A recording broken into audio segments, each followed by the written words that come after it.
অনুরাগের ছোঁয়া ধারাবাহিকে আজকের পর্বে দেখা যাবে গভীর রাত, চারপাশ নিস্তব্ধ। হঠাৎ ঘুম ভেঙে গেল সুদীপার। এক তীব্র মাইগ্রেনের ব্যথা যেন তার মাথার শিরা উপশিরা ছিঁড়ে দিতে চাইছে।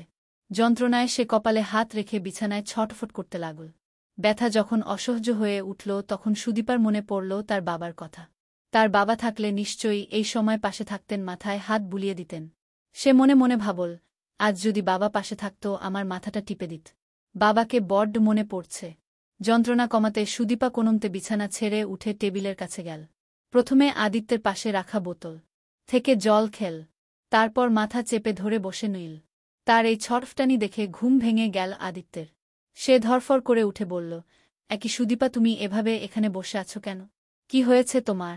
সুদীপা যন্ত্রণায় কথা বলতে পারছিল না। শুধু ক্ষীণ স্বরে বলল, মাথা ব্যথা, মাইগ্রেনের ব্যথা।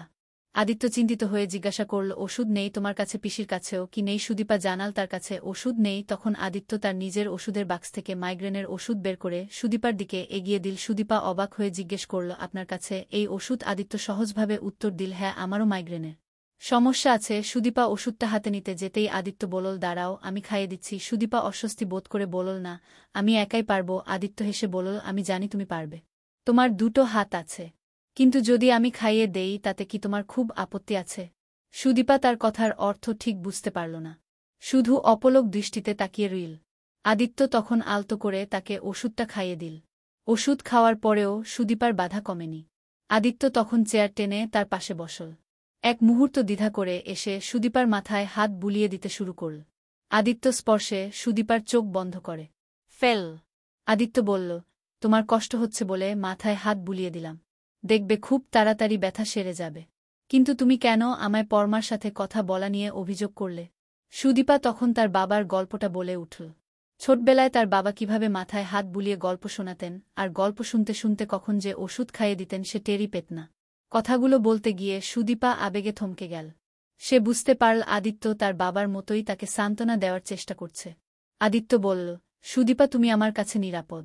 আমি কখনোই তোমার সম্মান নষ্ট করব না। আমি আমার সীমা জানি এবং তা লঙ্ঘন করব না। এই বিষয়ে তুমি নিশ্চিন্ত থাকতে পারো। সুদীপার অভিমান তখনও কাটেনি। আদিত্য তাকে ঘুমাতে যেতে বললেও সে যেতে চাইল না।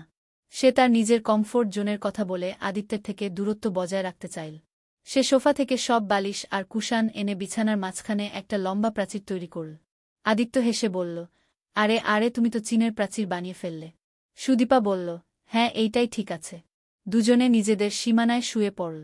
কিছুক্ষণ পর বালিশের প্রাচীরের ফাঁক দিয়ে দুজনেই একে অপরের দিকে মিটমিট করে হাসতে লাগল। এভাবে কিছুক্ষণ চোখাচোখি চলতে চলতেই তারা কখন যে গভীর ঘুমে আচ্ছন্ন হল তারা কেউই টের পেল না। এক মধ্যরাতের যন্ত্রণা যেন তাদের মধ্যে এক নতুন দুর্বল অথচ আন্তরিক বন্ধন তৈরি করে দিল।